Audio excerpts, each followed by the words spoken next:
Hello students, now we are going to see the subject of commerce.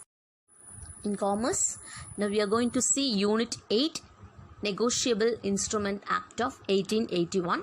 For previous class, we have saw the negotiable instruments meaning, characteristics, then assumptions, negotiability and assignability, bill of exchange, check, promissory note, a comparison.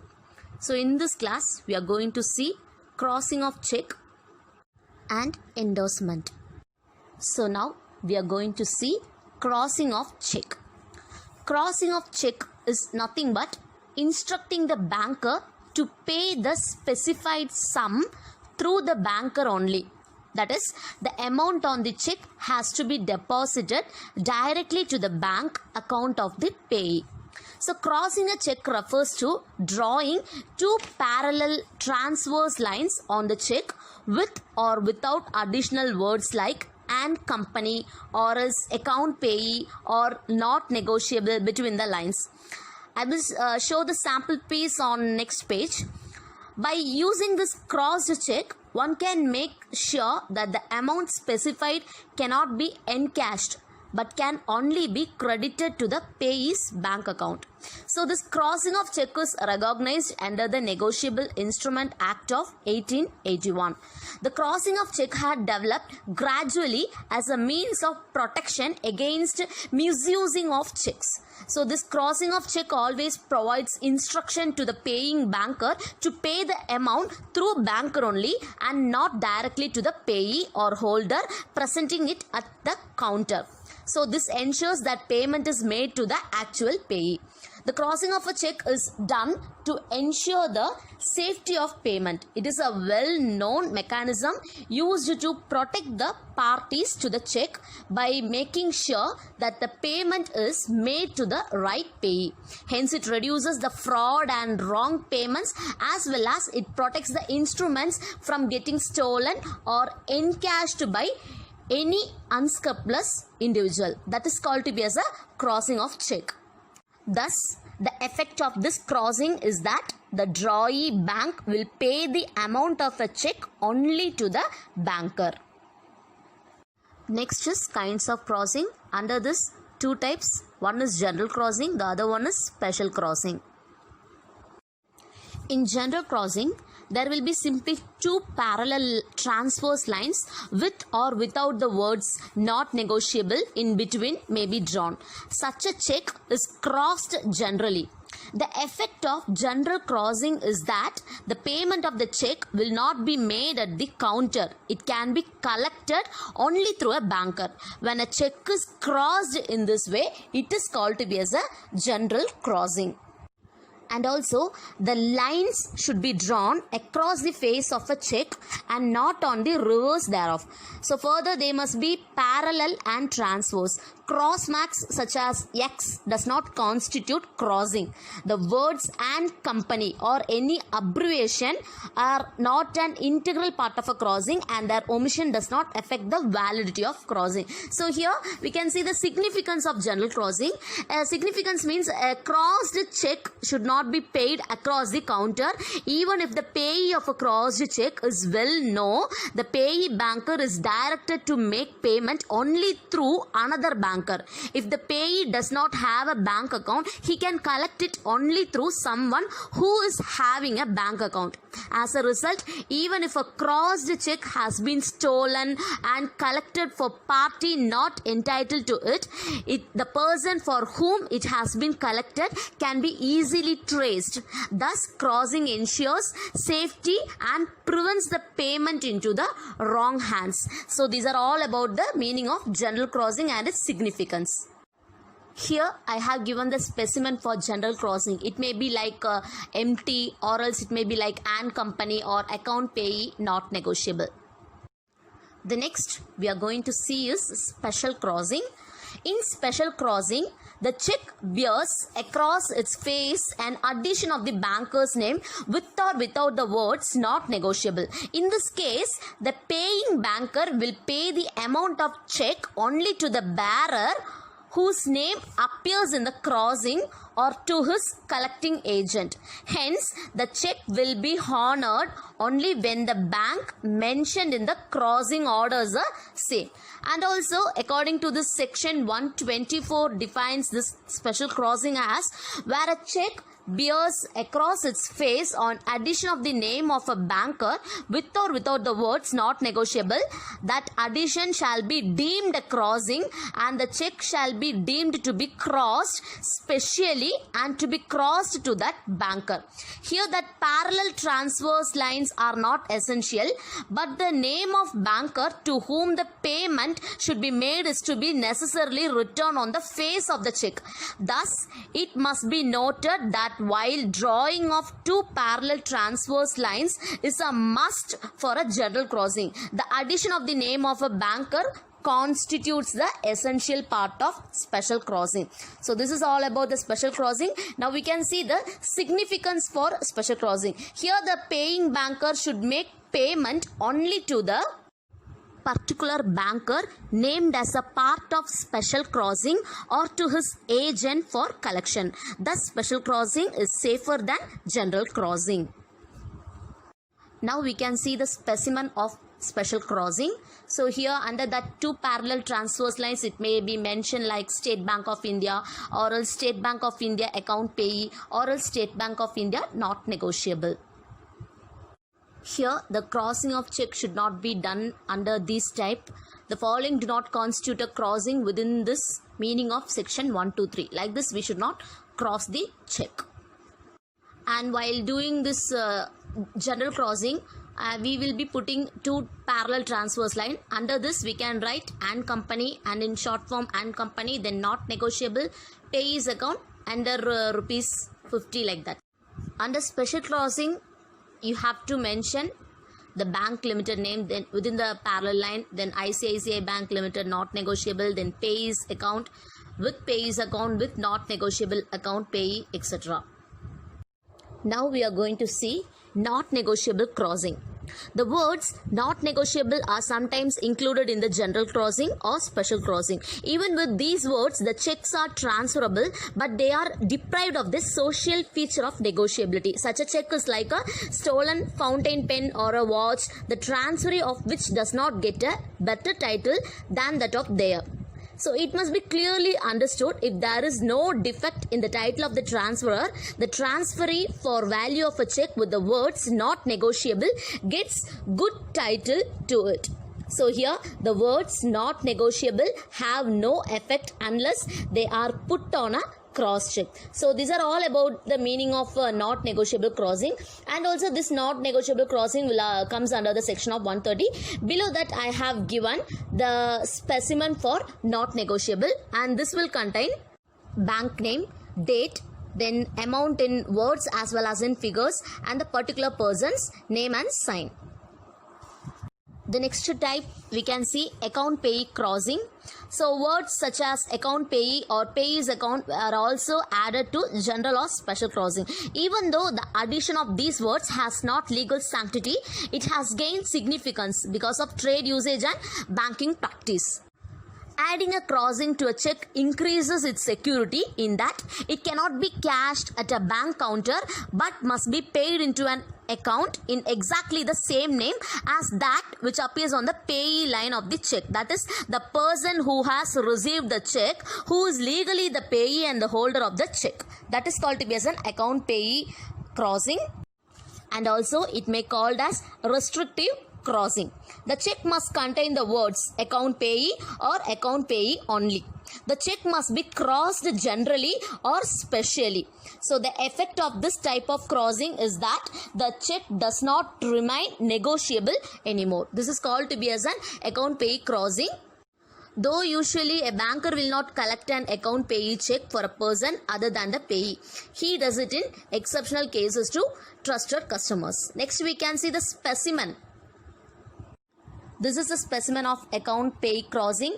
At the top left of the check we can see account payee, and also in check we can see date, then particular person name, then rupees in words and figures, and the bank name and the particular person signature. The next we are going to see payee's position when crossing is obliterated. That means since crossing is a material part of the check, crossing cannot be obliterated. That is, it should not be removed by a holder.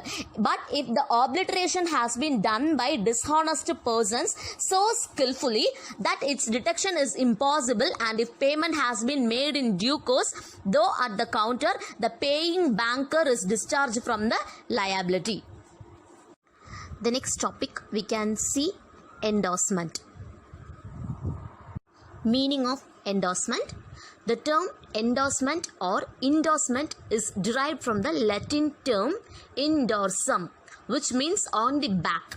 So endorsement means signing one's name on the back of a negotiable instrument, say a check, with a view to transferring the interest, right, property or title in the instrument to another person. Now we can see the definition of endorsement. Section 15 of the Negotiable Instruments Act of 1881, it defines endorsement as when the maker or holder of a negotiable instrument signs the name otherwise than as such maker for the purpose of negotiation on the back or face thereof, or on a slip of paper annexed thereto, or so signs for the same purpose a stamped paper intended to be completed as a negotiable instrument, he is said to endorse the same and is called the endorser. This is the definition of endorsement. The next we can see who are the parties who are involved in the endorsement. The first person is endorser. So endorser means the person who endorses the instrument. That is, the person who signs his name on the back of the instrument for the purpose of transferring its property to another is called to be as an endorser. And the second person is endorsee. Endorsee means the person to whom the instrument is endorsed is called to be as the endorsee. So these are the main two persons who will be involved in the endorsement. The next we can see what are the requisites of an valid endorsement. So if an endorsement is to be valid, it must possess the following requisites. So here the first point it is given, endorsement is to be made on the face of the instrument or on its back. It is usually made on the back of a negotiable instrument. And the second requisite is, when there is no space for making further endorsement, a piece of paper can be attached to the negotiable instrument for this purpose.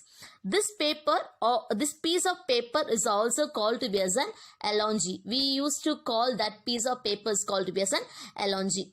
And the next point is, if the endorsee's name is wrongly spelt, the endorsee should sign the same as spelt in the instrument and write the correct spelling within brackets after his endorsement.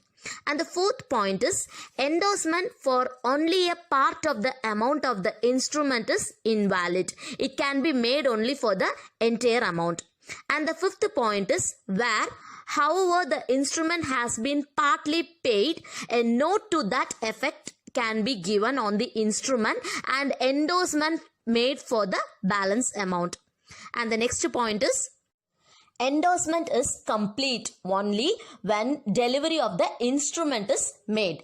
On the death of the endorser who has endorsed an instrument but has not delivered it to the endorsee, then the endorsement becomes invalid.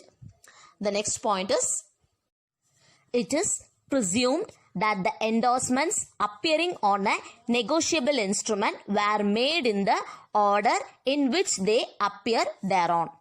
And the eighth point is, signing in block letters does not constitute regular endorsement. And the next point is, the prefixes or suffixes added to the names of the payees or endorsees must be omitted in the endorsement. This should be omitted in the endorsement. Then the next point is, endorsement must be in link.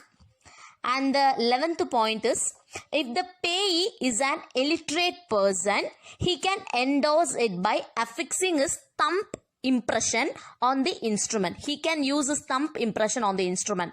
But it must be duly attested by somebody who should give his full address thereon. That is main important. The full address of the person should be attested.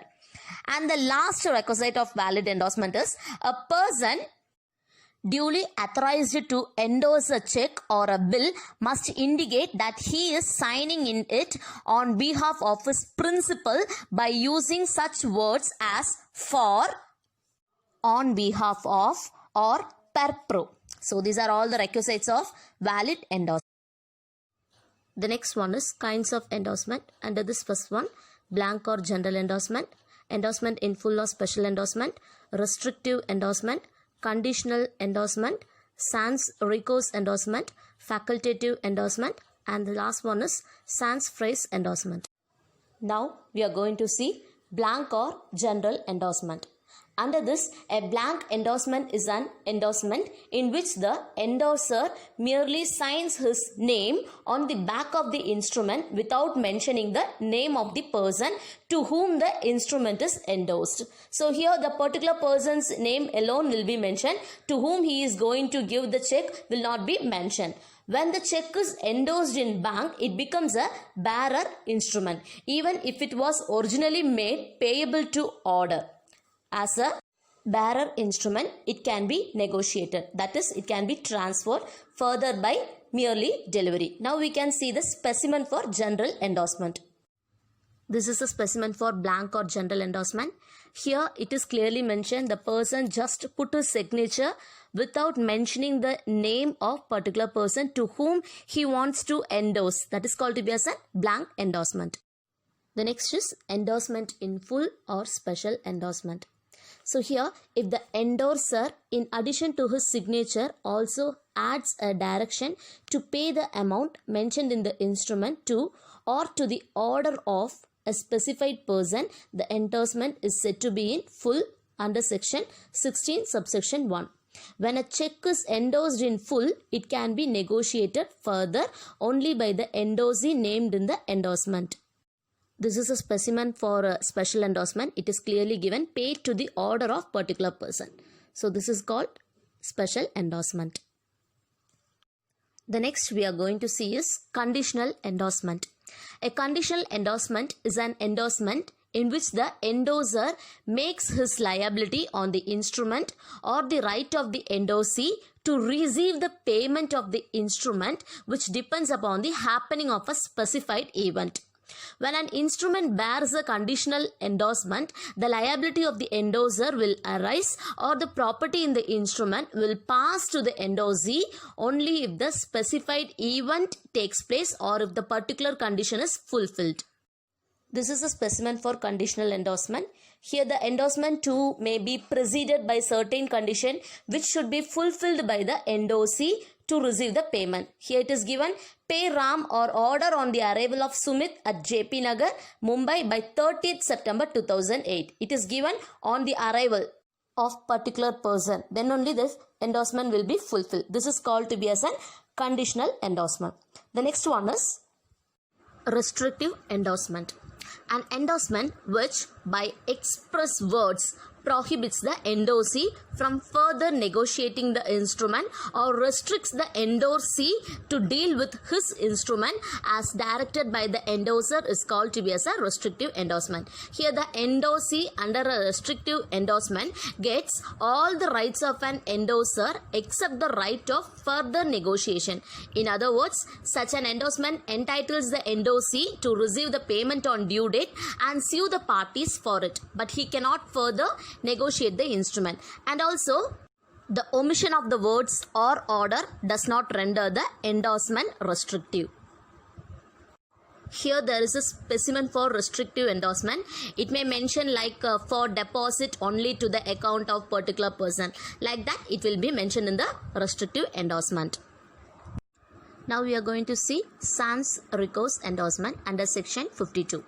When the endorser expressly excludes his own liability on the negotiable instrument to the endorsee or any subsequent holder in case of dishonor of the instrument, the endorsement is known as sans recourse endorsement. Such an endorsement is generally made by adding the words sans recourse or without recourse. Thus, for example, they have given pay X or order sans recourse, or pay X without recourse to me, or pay X or order at his own risk is the examples for this type of sans recourse endorsement. Now we can see the specimen for this. So this is a specimen for sans recourse. It may mention like near that name they will be mentioning or order or else sans recourse. The next one we are going to see is facultative endorsement. Generally, the endorser of an instrument is entitled to receive a notice of dishonor from the holder in case dishonor of the instrument. If he is to be held liable on the instrument, if he is not served with the notice of dishonor, he will not be liable to the holder. But in the case of facultative endorsement, the endorser waives or surrenders his right to receive the notice of dishonor by writing the words notice of dishonor waived after writing the name of the endorsee. That is called to be as a facultative endorsement. So when an instrument bears a facultative endorsement, the endorser will be liable on the instrument in case of a dishonor, even if he is not given any notice of dishonor. So now we can see the specimen. So this is the specimen for a facultative endorsement. So it is clearly mentioned Mr. D or order, and near that we have to mention notice of dishonor waived. The last endorsement is partial endorsement. In partial endorsement, only a part of the amount of the bill is transferred, or the amount of the bill is transferred to two or more endorsees severally. This does not separate as a negotiation of the instrument. The law lays down that an endorsement must relate to the whole instrument. Here the specimen I have given.